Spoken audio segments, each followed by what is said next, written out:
સુરત વસ્ત્રાપુર ખાતે આવેલ Gujarat university sports complex ગ્રાઉન્ડમાં બીજી all India fire service sports અને ફાયર સર્વિસ મીટ યોજાઈ હતી, જેમાં સમગ્ર ભારત દેશના વિવિધ રાજ્યોમાંથી 22 જેટલા રાજ્યોની ફાયર સર્વિસીસ દ્વારા ભાગ લીધો હતો અને વિવિધ પ્રકારની ફાયર ડ્રીલોમાં મનપાના ફાયર વિભાગના ફાયર કર્મીઓએ ભાગ લીધો હતો, જેમાં સમગ્ર ભારત દેશમાંથી આવેલ રાજ્યોની ફાયર સર્વિસીસની પરેડના મુખ્ય કમાન્ડર તરીકે ડિવિઝનલ ઓફિસર ઈશ્વર પટેલ પસંદગી પામ્યા હતા। તેઓએ કમાન્ડિંગ ઓફિસર તરીકે સમગ્ર પરેડનું કમાન્ડ કરી હતી, જે બદલ તેઓને ટ્રોફીથી સન્માનિત કરવામાં આવ્યા હતા।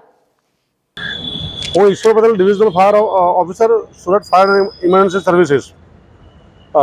સુરત શહેરની મહેરબાન ચીફ ફાયર ઓફિસર બસંત બડીક સાહેબના પૂર્વ મંજૂરી મુજબ second all India fire service sport અને ફાયર સર્વિસ મીટ 2024નું આયોજન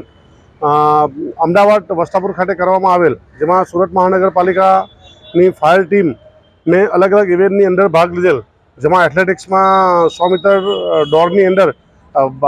આખા ભારત દેશના વિવિધ રાજ્યોમાંથી 22 ટીમ આવેલી, તેમાંથી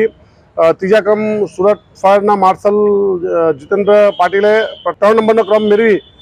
સુરત મહાનગરપાલિકાનું નામ રોશન કરેલ છે। એની સાથે સાથે 100x4 રિલેની અંદર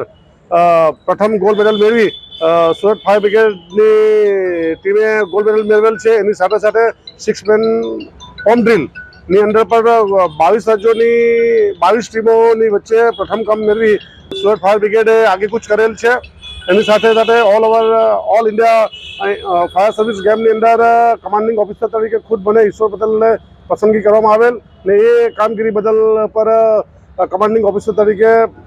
સન્માનિત કરી એવોર્ડ જાહેર કરવામાં આવેલ છે।